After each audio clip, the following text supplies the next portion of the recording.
आज के वीडियो में हम लोग जानेंगे कि आपके जीवन में देवगुरु बृहस्पति क्या क्या लेकर आते हैं और अलग अलग भावों में वे क्या क्या हमें शुभ फल देते हैं। इसके बारे में हम लोग आज के वीडियो में जानेंगे। जय हिंद मित्र, नमस्कार। नमो ज्योतिष में आपका बहुत बहुत स्वागत है। देवगुरु बृहस्पति ग्रहों में शुभ ग्रह के रूप में मान्यता मिली हुई है। जब भी हमारे जीवन में उनका आगमन होता है तो वह विभिन्न प्रकार के शुभ फलों को लेकर आते हैं और हमारे जीवन को सुखमय बनाते हैं। विशेषकर बृहस्पति हमारे जीवन में धन, सुख, समृद्धि, संतान, विवाह, उच्च पद, धार्मिक आस्था आदि को बनाए रखने में कारगर सिद्ध होते हैं। लेकिन हाँ, ध्यान रखना चाहिए कि कोई भी ग्रह में जो शुभ फल मिलते हैं वो शुभ फल अन्य ग्रहों के सहयोग से ही मिल पाते हैं। कोई एक ग्रह अपने आप में पूर्ण रूप से वह फल देने में सक्षम नहीं हो पाता है जब तक उस पर अन्य बाकी जो ग्रह होते हैं उनका सहयोग समय पर नहीं मिल पाता है।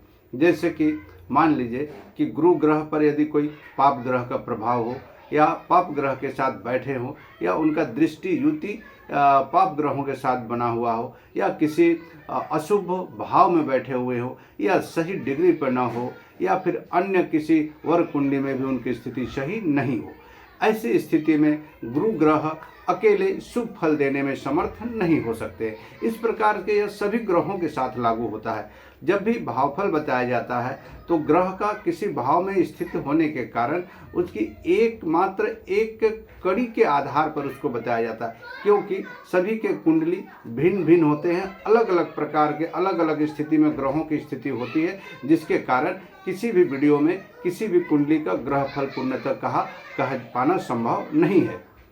लेकिन आप अपने जन्मपत्री जब भी दिखाते हैं तो इन बातों को लेकर ही फलादेश किया जाता है। तो चलिए शुरू करते हैं आज के वीडियो में गुरु ग्रह के विभिन्न भावों में सामान्यतः क्या फल हो सकते हैं। हाँ, ये फल तभी कारगर होते हैं जब गुरु मजबूत स्थिति में होते हैं, उनकी स्थिति मजबूत होती है, अन्य शुभ ग्रहों का भी उन पर दृष्टि युति या प्रभाव पड़ता है और वह बली होते हैं, तभी ग्रह फल मिलने का शुभ फल मिलने की संभावनाएं बनती है। इस आधार पर यह फलादेश बताया जा रहा है। मित्रों, जब गुरु हमारे लग्न में स्थित होते हैं तो लग्न हमारा शरीर का भाव होता है तो हमारे शरीर पर विशेष प्रभाव डालते हैं। जब भी गुरु लग्न में स्थित होते हैं तो उनको दिशा बल प्राप्त होता है और वैसी स्थिति में गुरु प्रभावी हो जाते हैं। साथ ही साथ लग्न बैठकर वह लग्न से पंचम भाव, सप्तम भाव और नवम भाव, इन तीन भावों पर प्रभाव डालते हैं। ऐसी स्थिति में गुरु का प्रभाव विशेष रूप से पड़ता है। हाँ, ये शुभ प्रभाव तभी देंगे जब अन्य ग्रहों की शुभ स्थिति इन पर बनी हुई हो। इस बात का विशेष ध्यान रखना चाहिए।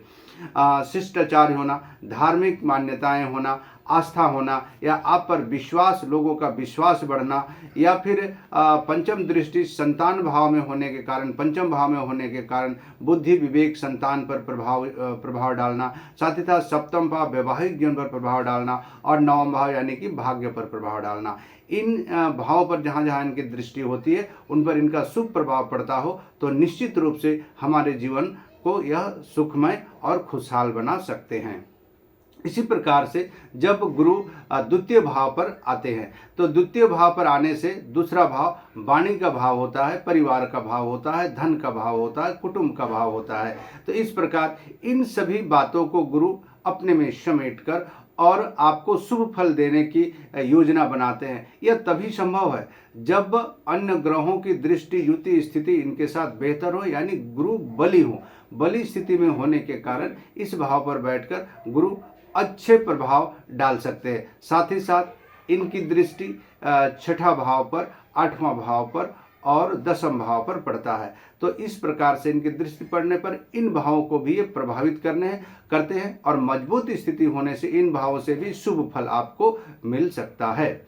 आते हैं तीसरा भाव, गुरु जब तीसरा भाव पर प्रभाव डालते हैं, तीसरा भाव पर बैठते हैं, तो तीसरा भाव हमारे पुरुषार्थ का, पराक्रम का भाव होता है, छोटे भाई बहनों का भाव होता है, साथ ही साथ शॉर्ट डिस्टेंस यानी छोटी दूरी की यात्रा का भाव होता है, योजना बनाने का भाव होता है। तो इन सभी बातों को गुरु अपने में समेटकर इन बातों को प्रमोट करते हैं, आपको इनका फल देंगे। लेकिन अच्छे फल तभी मिलेंगे जब गुरु मजबूत स्थिति में हो, गुरु पर अन्य ग्रहों का, शुभ ग्रहों का प्रभाव पड़ रहा और गुरु बली हो। यदि गुरु यहाँ पर नीच का बैठे हो, दुर्बल हो, उनमें कार्य करने की क्षमता नहीं हो, तो वैसी स्थिति पर गुरु शुभ प्रभाव नहीं दे पाएंगे और विपरीत स्थिति में विपरीत फल देना शुरू कर देंगे। आते हैं चौथे भाव पर। चौथे भाव पर गुरु का फल, चौथा फल बहुत ही महत्वपूर्ण भाव होता है, जिससे मन का भाव कहा जाता है, हृदय का भाव कहा जाता है, माता से संबंधित है, भूमि भवन आदि वाहन से संबंधित भाव है। और यह भाव यदि मजबूत है, इस पे गुरु बैठने के बाद में गुरु बली स्थिति में बने हुए, उन पर अच्छे ग्रहों को दृष्टि युति प्रभाव बना हुआ है, तो निश्चित रूप से गुरु आपको शुभ फल देंगे और आपके जीवन में विभिन्न प्रकार की खुशियां लाकर भर देंगे।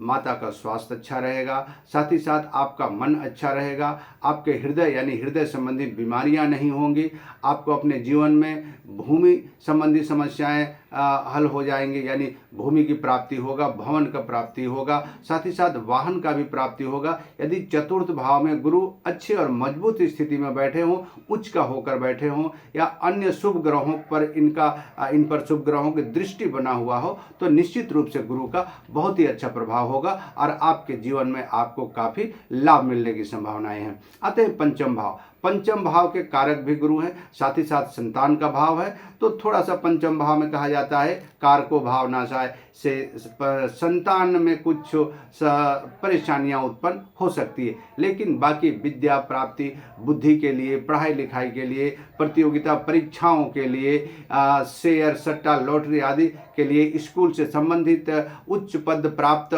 नौकरियों के लिए गुरु इस पंचम भाव में बहुत ही अच्छे कारगर और अच्छे फल देते हैं। लेकिन हाँ, गुरु बली होना चाहिए या उच्च का होना चाहिए, या फिर गुरु पर अच्छे शुभ ग्रहों की दृष्टि युति होनी चाहिए। ऐसी बात हो तो निश्चित रूप से गुरु का अच्छा फल आपको मिलेगा ही मिलेगा।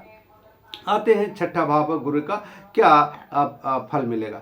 गुरु छठा भाव जैसा कि हम लोग जानते हैं कि ऋण, रोग और रिपु का भाव मुख्य रूप से कहा जाता है। लेकिन यह हमारे जीवन में एक ऐसा भाव है जो हमें, अगर गुरु इन पर उच्च का होकर बैठे हो, शुभ स्थिति में बैठे हो, तो आपको अपने जीवन में रोग से लड़ने की क्षमता प्रदान करेंगे, ऋण नहीं होने देंगे, साथ में शत्रुओं पर विजय प्राप्त करने के लिए आपको बुद्धि बल से विजय प्राप्त होने की संभावनाएं बन जाती है। यहाँ गुरु का यदि स्थिति अच्छी हो तो निश्चित रूप से आपके जीवन में एक अच्छे प्रभाव गुरु का आएगा, जिससे कि आपको कई प्रकार के लाभ मिलेंगे जो इस भाव से संबंधित कारकत्व होते हैं। आते हैं सप्तम भाव पर।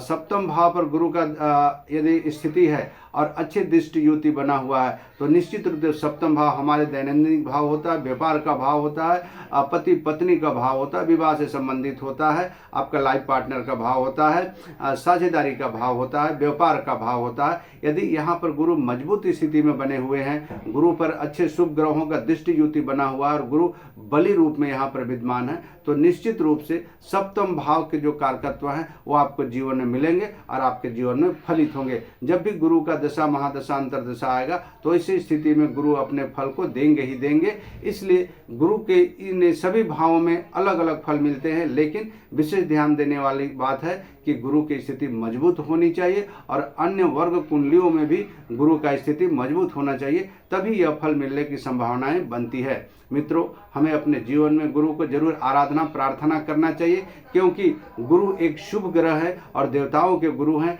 हमारे भी गुरु हैं, ताकि हमें अपने जीवन में सही मार्ग पर, नेक मार्ग पर चलने के लिए उनकी नज़र हमारे ऊपर, उनकी शुभ दृष्टि बनी हो, तो हम भी अपने जीवन में आगे बढ़ते रहें और सुखी रहें। इस प्रकार से गुरु हमारे जीवन को सुखी बनाते हैं और हमें अपने जीवन में भी गुरु की आराधना प्रार्थना हमेशा करते रहने चाहिए। मित्रों, आपको यह कुंडली वीडियो अच्छा लगा हो तो लाइक और सब्सक्राइब करना ना भूलेंगे। आते हैं फिर एक नए समय में एक नए वीडियो के साथ, तब तक के लिए हरि ओम।